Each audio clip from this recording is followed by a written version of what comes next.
வணக்கம் திரு ஹிதாயத்துல்லா. வணக்கம் திரு ரஞ்சித். கடந்த வாரம் எல்லாம் பெரிய சர்ச்சை, பாஸ்வேர்டை கொடுத்துட்டாங்க, தேசிய பாதுகாப்புக்கு பெரிய பிரச்சனை, பாராளுமன்றத்தை காம்ப்ரமைஸ் பண்ணிட்டாங்க அப்படின்னு. இன்னைக்கு பாஸ் கொடுத்து பாராளுமன்றம் என்ன நிலையில இருக்குன்னு நம்ம பார்க்கிறோம். இதுக்கு ஒரு அக்கௌண்டபிலிட்டி வேண்டாமா? பாஜக எம்பி எப்படி மௌவா மைத்ரா எக்ஸ்பெல் ஆனாங்களோ அந்த மாதிரி அவரையும் எக்ஸ்பெல் பண்ணணுங்கிற கோரிக்கை எழுந்திருக்கிறது. இதெல்லாம் தாண்டி ஒரு பெரிய அவமானம் இல்லையா? வேர் டஸ் த பக் ஸ்டாப்?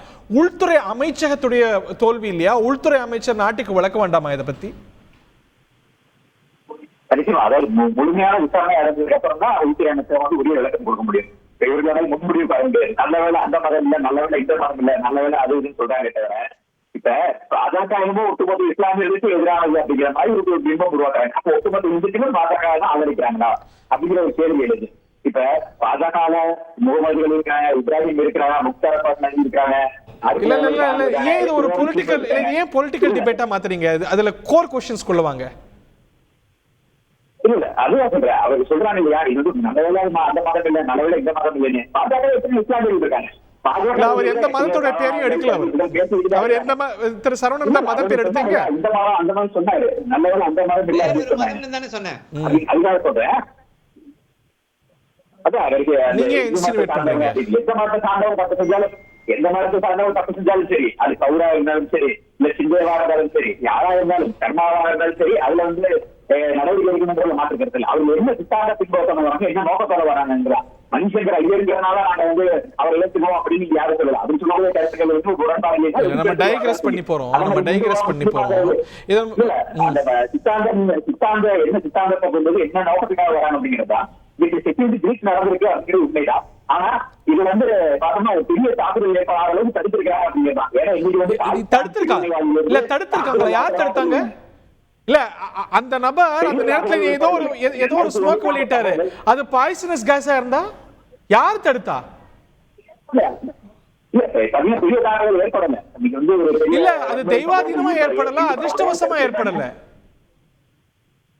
யார் தடுத்தது? அது it just didn't happen, it was not stopped. இது யார் தடுத்தது? இது ஒரு முழு தோல்வி இல்லையா? இது ஏதோ தடுத்து நிறுத்தப்பட்ட மாதிரி சொல்றீங்க. தடுத்து நிறுத்தினது எம்பிக்கள். பாதுகாப்பு அமைப்புகள் எங்க போயின? இந்த நாட்டுடைய உச்சபட்ச பாதுகாப்பு இருக்க வேண்டிய இடத்துல பாதுகாப்பு அமைப்புகள் எங்க போயின?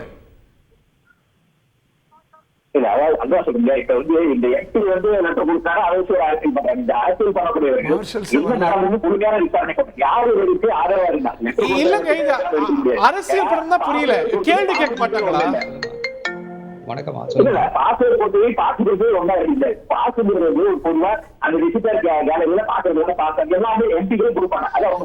யாருக்கு கொடுத்திருக்காங்க? இந்த நாடாளுமன்றத்தை அவமானப்படுத்திய தாக்குதல் நடத்தி உங்களுக்கு கொடுத்திருக்காங்க. அதை வந்து லேசா அப்படியே கடந்து போயிட முடியுமா? அது கேள்விக்கு கூட உட்படுத்த கூடாதா? பிஜேபி எம்பி கொடுத்தாருங்கிறதுனால இன்னைக்கு நாடாளுமன்ற சபாநாயகர் விளக்கம் கேட்டிருக்காரு. யாரு என்ன விசாரிக்கிறது போடப்படல. அது எம்பி வந்து அவர் சின்ஹா அவர்கள் வந்து அவருக்கு கொடுத்த அரசுல இது வந்து ரொம்ப பாஜக செஞ்ச மாதிரி ஒரு திட்டத்தை உருவாக்க பாக்குறாங்க. இங்க வந்து தொகுதியில இருந்து வழங்கி தொகுதி அட்ரஸ் கொடுத்து ப்ரூஃப் கொடுத்து ஆதார் கார்டு கொடுத்தா எந்த ரிஜிஸ்டர் கேலரியை கொடுப்பாங்க. அது நடைமுறை, இது யதார்த்தம். இது எல்லா தொகுதியுமே போறாங்க. நானுமே என்னை சார்ந்த தொகுதி நான் என்ன சொல்றேன், அந்த தொகுதியோட எம்பிட்ட போய் கேட்டு வாங்கி போயிருக்கிறேன். அவர் வந்து இந்த கட்சியா அந்த கட்சியெல்லாம் கேட்கல. ஆராளுமன்றத்தை பார்க்கணும், நான் தொகுதியோட அந்த தொகுதியோட வாக்காளர்கள் அடிப்படையில் கேட்கறாங்க, என்ன எம்பி கொடுப்பாங்க. அது வந்து இன்னொரு மாற்றத்திற்கு பிஜேபி செயலா பாக்குறது சரியா தெரியுதா? இது மிகப்பெரிய தவறு. அவர் பேசுறதுல எந்த வகையிலுமே நியாயம் இல்லை. பாஸ்வேர்டை விட மோசமானது பாஸ் கொடுத்தது. பாஸ் கொடுத்ததுனால தான் இன்னைக்கு இவ்வளவு பெரிய மோசமான நிகழ்வு வந்திருக்கு. அதனால வந்து இது ரெண்டையும் வந்து நம்ம போய் கம்பேர் இது பண்ணக்கூடாது. இப்ப நான் ரஞ்சித் என்ன சொன்னாரோ கிட்டத்தட்ட அதே தான் உங்க திரு கார்த்தி சிதம்பரம் சொல்றாரு. எம்பிக்கெல்லாம் பாஸ் கொடுப்பாங்க, ஹவுஸ் ஆஃப் பீப்புள். அதை வந்து அதுக்காக அந்த எம்பியை குற்றம் சாட்டுவது அப்படிங்கிறது அரசியலாக்கக்கூடிய செயல், செய்யக்கூடாதுங்கிறார். ரெண்டு விஷயம் புரிஞ்சுக்கொள்ளுங்க. நீங்க எதை குற்றம் சாட்டுறீங்களோ செய்யக்கூடாது. உங்க எம்பி நேரடியா கொடுக்க முடியலைன்னு சொன்னா அவருடைய பிஏ கொடுத்திருப்பாரு. அவர் ஆள் பார்க்காம கொடுக்க மாட்டார். ஒரு பாஸை கையில் அதை வாங்கும்போது அல்லது நேராக பார்க்காம யாரும் கொடுக்க முடியாது, யாருன்னு தெரியாமலாம் கொடுக்க முடியாது. எந்த எம்பி நான் போறேன்னா எல்லா எம்பி எனக்கு பாஸ் கொடுத்துட மாட்டாங்க, நல்லா புரிஞ்சுங்க. நடைமுறையில எம்பிக்கள் வழக்கமா கொடுக்குறாங்க, அவங்க செக்யூரிட்டி செக் வழக்கமா எல்லாருக்கும் கொடுக்க மாட்டாங்க சார். ஒரு பாராளுமன்ற உறுப்பினர் கொஞ்சம் புரிந்து கொள்ளுங்க. உங்க எம்பிக்கள் சொல்றத நான் சொல்றேன்னா merely quoting your MP. நான் எந்த எம்பி சொன்னாலும் அவர்கள் தெரிந்தவர்கள் தான் கொடுப்பாங்க. இப்ப நான் பேசணுமா அவர் பேசுறாரா? நான் பேசி முடிச்சுக்கிறேன். சரி, இப்ப சப்ஜெக்ட் வாங்க.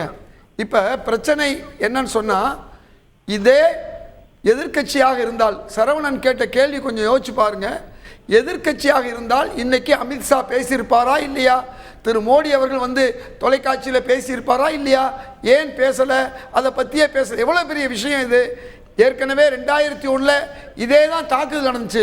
அன்னைக்கு தாக்குதல் நடந்துச்சு. இன்னைக்கு விஷ வாயுவாக இருந்தால் 100க்கும் மேற்பட்ட எம்பிக்கள் அந்த அவையில் இருந்தாங்க, அவர்களுக்கு பூரா சேதம் ஏற்பட்டிருக்கும். இவ்வளவு பெரிய மோசமான ஒரு விஷயம் நடந்திருக்கு. இதை இதுவரையும் இந்தியாவுடைய தலைமை அமைச்சரோ உள்துறை அமைச்சரோ பெரிதாக எடுத்துக்கொள்ளவில்லை. சபாநாயகரோ சொல்ல முடியுமா? விசாரிச்சுட்டு இருக்காங்க, ஒரு விசாரணை உடனே பேசக்கூடியவர்கள் ஏன் பேசவில்லைன்னு தான் கேட்கிறோம். இது கண்டிக்கத்தக்கதுன்னு கூட சொல்லியிருக்கலாம். 2 பேரும் யாராக இருந்தாலும் தண்டிக்கத்தக்கதுன்னு கூட சொல்லியிருக்கலாம். எதையுமே சொல்லல. நீங்க ஒரு விஷயத்தை புரிந்து கொள்ளுங்கள். சரவணன் அழகா சொன்னார், பாராளுமன்றத்தில் ஒரு குடியரசுத் தலைவர், இந்தியாவுடைய முதல் மகள் அவரை கூட அழைக்காம நீங்க கொண்டு போய் அந்த பார்லிமெண்ட்ல யாரோ எதுக்கு சொல்ல வரேன்னா, அது மட்டும் இல்லை. நீ நடந்தது என்ன? 2014 பிரதமர் மோடி பிரதமர் ஆன உடனே தன் தலையை போய் அங்கே வாசலில் வைத்தார். அன்னைக்கே பாராளுமன்ற ஜனநாயகத்துடைய எல்லா நடைமுறையும், பாராளுமன்ற அமைப்புகளாக இருக்கட்டும், அதே போன்று ஐடியாக இருக்கட்டும், அதே மாதிரி சிபிஐயாக இருக்கட்டும், அதே மாதிரி நம்முடைய அமலாக்கத்துறையாக இருக்கட்டும், எல்லாமே இன்னைக்கு மோசமான ஒரு நிலைக்கு போனது மட்டுமல்ல. நான் திரும்ப சொல்றேன், இது காரணம் நீங்க பாராளுமன்றத்தை நீங்க சாதாரண அடிக்க கூடாது. ஒரு விமான நிலையத்துக்கு, அந்த பாதுகாப்பு தோல்விக்கு விமான நிலையத்துக்கு நீங்க போறீங்க, பெல்ட்டை கூட எடுத்து வச்சிடணும், செருப்பு ஷூவா இருந்தாலும் கழட்டிடணும். ஏன் அந்த அளவுக்கு ஒரு 10 அடி தள்ளி தான் நிக்கணும். எதுக்கு முன்னால? அந்த இதுக்கு அந்த ஸ்கேனுக்கு முன்னால. இப்படி இருக்குது.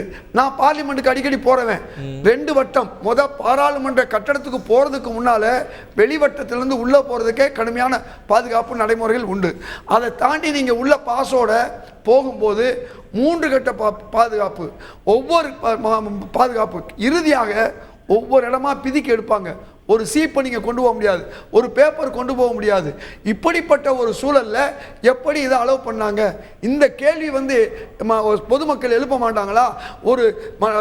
ஒரு பார்லிமெண்ட் இந்த அளவுக்கு ஒரு பாதுகாப்பு இல்லாத ஒரு சூழலை இன்னைக்கு இந்த பாஜக அரசு உருவாக்கி கேட்க மாட்டாங்களா? 2001 இதே தான் நடந்துச்சு பாஜக ஆட்சியில். இப்பொழுதும் பாஜக ஆட்சியில் நடக்குது. இப்போ பாராளுமன்றத்தை நீங்க ஒரு கேலி கூத்தாக எடுத்துக்கிட்டீங்கன்னா நான் சொல்ல வர்றேன், வேற ஒண்ணும் இல்லை. இன்னைக்கு 5 அல்லது 6 உள்ளடக்கிய அந்த பாதுகாப்புல இவ்வளவு பெரிய ஒரு மோசமான நடைமுறை நடந்திருக்கு. இதுக்கு ஒரே ஒரு வார்த்தை சொல்லி ரஞ்சித் அவர் கேட்பது போல ஒரு பார்ட்டி ஆஃப் நேஷனல் செக்யூரிட்டி அப்படின்னு பாஜக தன்னை பெருமையா சொல்லிக்குது இல்ல, அந்த ஆட்சியில் இது நடக்குது அப்படின்னா, இதுவே ஒரு காங்கிரஸ் எம்பி சம்பந்தப்பட்டிருந்தாலோ, ஒரு காங்கிரஸ் ஆட்சியில சம்பந்தப்பட்டிருந்தாலோ பாஜக எப்படி பிஹேவ் பண்ணிருக்கும்? காங்கிரஸ் ஆளு மாநிலங்கள்ல ஒரு தேச நடந்தாலும் மத்திய அரசு ஒரு துணைதான் நிற்குமே தவிர, திமுக ஆட்சி நடத்தக்கூடிய பயன்களை கொண்டு எடுத்தாலும் உடனே வந்து திமுக அரசு மேல மத்திய அரசு படிப்படுது. மோடி அமித்ஷா அவர்கள் வந்து உடனே வந்து அந்த ஆட்சியை கலைக்கணும்லாம் பிடிக்கல, என்ன உதவி வேணுமோ அதை கொடுத்ததான் முயற்சி பண்ணாங்க. இப்ப இந்த எப்படி பாஸ் கொடுத்தாரு, பாஸ் கொடுத்தது நடைமுறை. தமிழ்நாட்டுல நானே வந்து ஒரு தீவிரவாதிக்கு சார் ஒண்ணும் இல்ல சார், மௌவா மைத்ரா பாஸ்வேர்ட் கொடுத்தாங்கன்னு அவரை எக்ஸ்பெல் பண்ணோம்ல.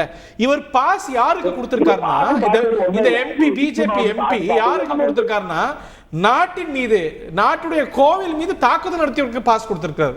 அது விசாரிக்கப்படணுமா இல்லையா? அது அட்லீஸ்ட் கேள்விக்கு உள்ளாக்கணுமா இல்லையா? அது ஒரு நான் இஷ்யூவா எப்படி கடந்து போக முடியும்? இல்ல, இன்னைக்கு வந்து அவர் வந்து சபாநாயகர் பார்த்து இலக்கம் கொடுக்க போயிருக்கிறாரு. இன்னொன்னு என்னன்னா, இந்த பாஸ் கொடுத்தா மட்டும்தான் உள்ள கொண்டு போயிருப்பா அப்படிங்கிறது இல்ல, அந்த உள்ளுக்குள்ள யார் உதவி செஞ்சா? ஏன்னா பல எம்பிகளோட சிஏக்களுக்கு கூட வரவங்க உள்ளுக்குள்ள ஈஸியா அக்சஸ் பண்ண முடியும். நம்ம வந்து அந்த விசிட்டர் கேலரியில போகக்கூடிய நமக்கு வந்து பல்வேறு இதெல்லாம் இருக்கும், பல பிசிங் இருக்கும். அது அண்ணன் சொன்ன மாதிரி ஒரு சொந்த பேப்பர் கூட கொண்டு போக முடியும். ஏன்னா அந்த பேப்பரை வச்சு மேல வந்து தூக்கி வீசலாம், அப்படி ஒரு விஷயத்த செய்யக்கூடாது இருந்தாலும் பேப்பர் சின்ன பேப்பர் கொண்டு கூட எடுத்து போக மாட்டாங்க.